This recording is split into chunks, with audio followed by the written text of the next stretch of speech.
Assalamualaikum warahmatullahi wabarakatuh. Perkenalkan nama saya Ana Maskanah dari Manajemen Bisnis Syariah 6C kelompok 3. Di sini saya akan mempresentasikan Nagi Snack. Yang pertama adalah ringkasan eksekutifnya. Nama usahanya adalah usaha cemilan makaroni pedas level ini diberi nama Nagi Snack. Tujuannya agar konsumen atau customer yang memiliki rasa ingin membeli lagi.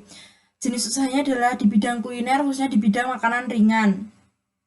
Lokasi usahanya di Ngablak, RT 1, RW 9, Papahan, Kecamatan Tasikmadu, Kabupaten Karanganyar.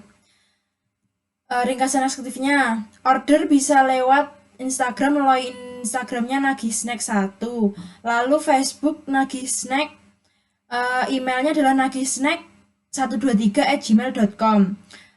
Lalu prospek pengembangan usahanya yaitu untuk rencana produksi selanjutnya kami akan membuat camilan pedas lainnya seperti bakso goreng pedas, seblak kering, dan juga lainnya. Yaitu selanjutnya analisis strategi eksternal. Analisis strategisnya, pertama analisis pelanggan. Sasaran pelanggan nagisnya adalah mahasiswa, pelajar, dan masyarakat sekitar. Selain itu, yang menyukai camilan pedas serta mengetahui tren pemasaran online karena sebagian besar promosi kami lakukan melalui media sosial seperti Facebook dan Instagram. Kemudian untuk kedepannya kami juga akan perluas pemasaran dengan membuat akun di marketplace. Yang kedua, analisis kompetitor. Kelebihan dari pesaing usaha ini adalah mereka yang mudah dikenali oleh masyarakat luas karena banyaknya anggota usaha dari berbagai tempat di seluruh raya. Kekurangan dari pesaing adalah kurangnya ciri khas yang digunakan karena usaha ini sudah banyak tersebar di masyarakat. Oleh karena itu, kami akan berusaha untuk melakukan inovasi dan tetap menjaga kualitas dan kuantitas produk camilan ini sehingga konsumen tidak mudah beralih ke produk lain. Yang selanjutnya adalah analisis pasar. Yang pertama, segmenting konsumen dengan rentan usia muda, yakni mulai dari usia belasan tahun hingga usia tua di atas 30 tahunan. Camilan ini cocok untuk semua jenis kelamin. Konsumen camilan ini juga bisa dikatakan berasal dari berbagai kalangan ekonomi, mulai kelas atas hingga menengah bawah. Produk yang kita pasarkan ini berkembang dengan berbagai macam rasa level kepedasan sesuai dengan selera mereka. Target pasar yang paling tepat ialah dari kalangan remaja pencinta pedas, tetapi produk yang kita pasarkan juga dapat dikonsumsi oleh semua usia tergantung pada level kepedasan yang nantinya akan dipilih oleh konsumen itu sendiri. Terus selanjutnya positioning. Produk ini termasuk kategori makanan ringan atau cemilan berupa makaroni yang memiliki rasa pedas. Pemasaran dilakukan salah satunya dengan menggunakan media sosial yang pemanfaatannya sedang naik pada saat ini, serta tidak menutup kemungkinan untuk membuka peluang bagi reseller untuk memperluas pemasaran. Yang selanjutnya adalah analisis lingkungan, aspek sosial. Perubahan gaya hidup masyarakat yang semakin dinamis, di mana produktivitas kerja yang semakin tinggi menyebabkan semakin sedikitnya waktu yang dibutuhkan serta membutuhkan teman kerja seperti cemilan agar saat beraktivitas itu tidak mudah bosan, mengantuk. Lalu camilan ini memiliki banyak variasi rasa sehingga konsumen bisa memilih sendiri sesuai dengan kebutuhan konsumen. Yang selanjutnya, aspek ekonomi, di mana pendapat rata-rata pekerja akan meningkat dengan gaji yang diterima, dengan bonus-bonus yang diberikan.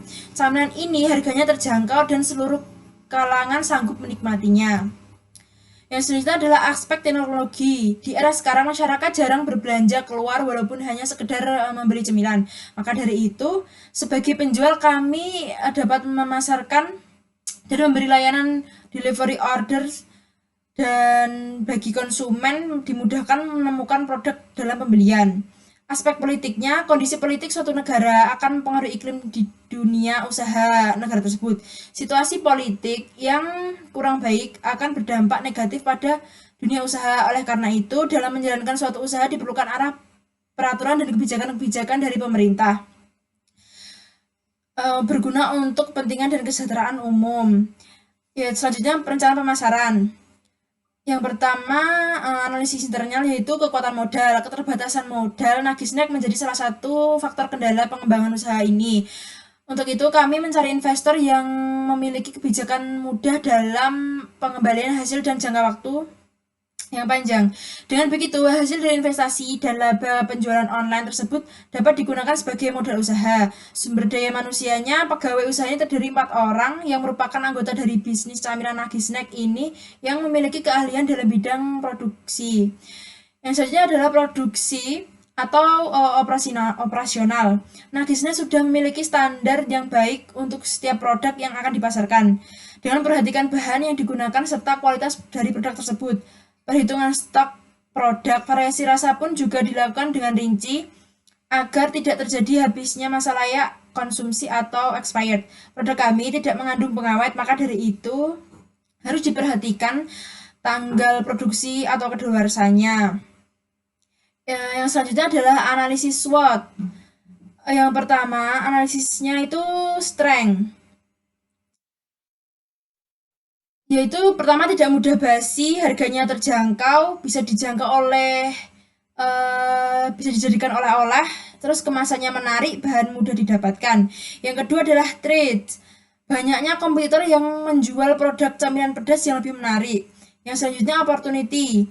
Pangsa pasar yang luas, banyak camilan pedas lainnya. Weaknessnya yang pertama adalah belum bisa memproduksi dalam jumlah besar dan memproduksi tidak tahan lebih dari 3 bulan. Selanjutnya strategi pemasaran yaitu produk. Camilan yang ditawarkan yaitu makaroni pedas, menawarkan berbagai macam level kepedasan. Produk ini memiliki kemasan yang mudah dibuka dan ditutup, mudah dibawa kemana saja. Selain itu memiliki logo produk yang berbeda. Yang selanjutnya adalah promotion.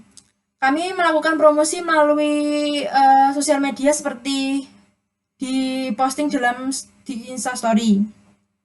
Selain itu juga melakukan promosi dari mulut ke mulut dengan bercerita kepada teman-teman untuk mempromosikannya sehingga secara tidak langsung semua akan mengetahui makaroni pedas level ini. Yaitu yang selanjutnya adalah price. Makaroni pedas level ini dijual dengan harga terjangkau sehingga harga yang ditetapkan tidak terlalu tinggi, diharapkan mampu memenuhi target konsumen.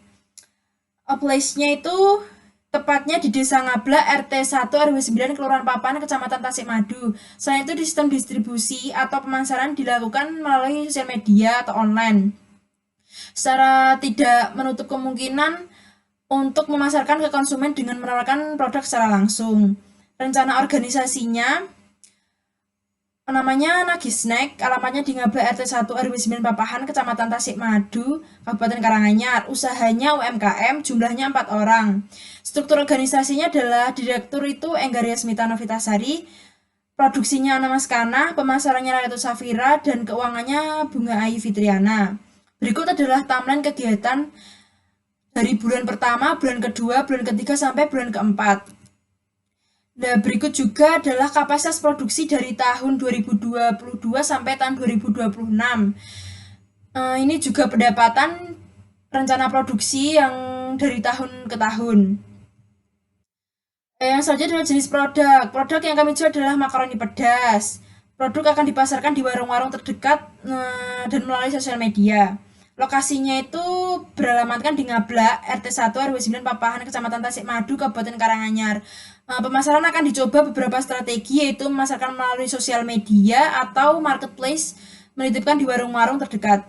Alat dan bahannya yang dibutuhkan yaitu alat-alatnya adalah kompor gas, tabung gas, nampan, toples, wajan, wadah atau toples, yaitu sotel serok. Yang terakhir adalah standing pouch. Bahannya yaitu makaroni, minyak goreng, bubuk cabai, dan jeruk, dan garam, dan penyedap rasa. Proses produksinya yang pertama adalah rebus air hingga mendidih, masukkan makaroni dan garam, lalu masak hingga cukup matang agar tidak alot ketika dimakan, jangan terlalu empuk. Angkat dan tiriskan makaroni yang sudah direbus. Selanjutnya campurkan makaroni rebus dengan tepung terigu, ayak terlebih dahulu, panaskan minyak, lalu goreng makaroni. Tunggu hingga benar-benar kering, lalu jika sudah mengapung, angkat dan tiriskan. Lalu tuang ke dalam wadah, lalu campurkan bubuk cabai, bumbu tabur pedas, dan pindahkan ke toples. Yang terakhir, kemas makaroni ke dalam kemasan standing pouch. Yang selanjutnya adalah rencana keuangan. Dapat dilihat bahwa biaya tetapnya adalah kompor gas, tabung gas, nampan, toples, wajan, sodel. Totalnya adalah Rp365.000. Yang selanjutnya adalah bahan baku per bulannya, yaitu makaroni mentah, minyak goreng, bumbu-bumbuan, dan gas. Totalnya adalah Rp147.000.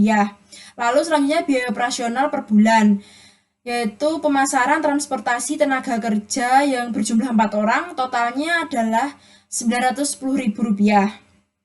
Yang selanjutnya biaya kemasan steady ponnya 30.000, stiker 30.000, total biaya modal awalnya 1.482.000, total biaya per bulannya 1.146.000. Terus biaya pokok penjualannya adalah harga pokok produksinya Rp764.000, harga jualnya adalah 10.000. Terus biaya payback periodnya 3 juta dibagi 17.142.500 rupiah dikalikan 12 bulan, hasilnya adalah 2 bulan lebih 1 hari. Analisis keuntungannya, pendapatannya adalah 3.354.000, presentasi labanya 31%. Terus analisis titik impasnya atau BEP unitnya 143 unit, BEP dalam rupiahnya Rp1.429.691. Lalu sumber dana diperoleh dari iuran setiap anggota memberikan dana sebesar Rp370.500.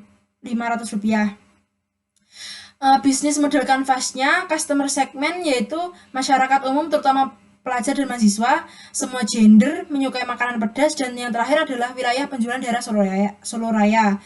Value proportionnya yaitu melalui media sosial, bazar atau expo, marketplace, dan toko oleh-oleh. Value proportionnya adalah produk memiliki harga jual yang terjangkau di kalangan pelajar dan mahasiswa. Yang kedua, produk memiliki tiga tingkat level kepedasan. Yang ketiga, kualitas dan cita rasa produk terjaga saat pengolahan sampai ke tangan konsumen. Bisnis model kanvasnya yaitu customer relationship adalah sebagai berikut: mempromosikan melalui media sosial, mengadakan berbagai macam diskon atau promo, memberikan pelayanan yang maksimal ke konsumen, meminta testimoni konsumen agar dapat segera dilakukan evaluasi jika ada kekurangan produk. Revenue streamnya, yang pertama pendapatan utama yaitu dari penjualan makaroni pedas level, yang kedua penjualan online, yang ketiga sistem pembayaran melalui COD dan transfer.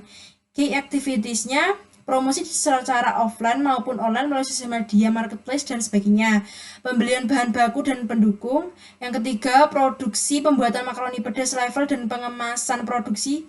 Yang selanjutnya, distribusi pengiriman produk ke konsumen.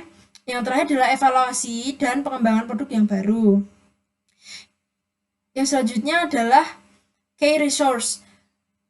Yang pertama seluruh tenaga kerja, yang kedua finansial berupa modal usaha, key partnership-nya yang pertama customer, yang kedua karyawan, yang ketiga pemasok bahan baku di pasar Karanganyar, yang keempat toko plastik payung di Kalongan, yang terakhir adalah pemilik toko oleh-oleh di warung terdekat. Cost structure-nya adalah biaya bahan baku, biaya kemasan, biaya marketing, dan yang terakhir ongkos kirim. Berikut adalah dokumentasi penjualan produk saat bazar kemarin. Sekian presentasi dari saya. Apabila ada salah kata mohon dimaafkan. Wassalamualaikum warahmatullahi wabarakatuh.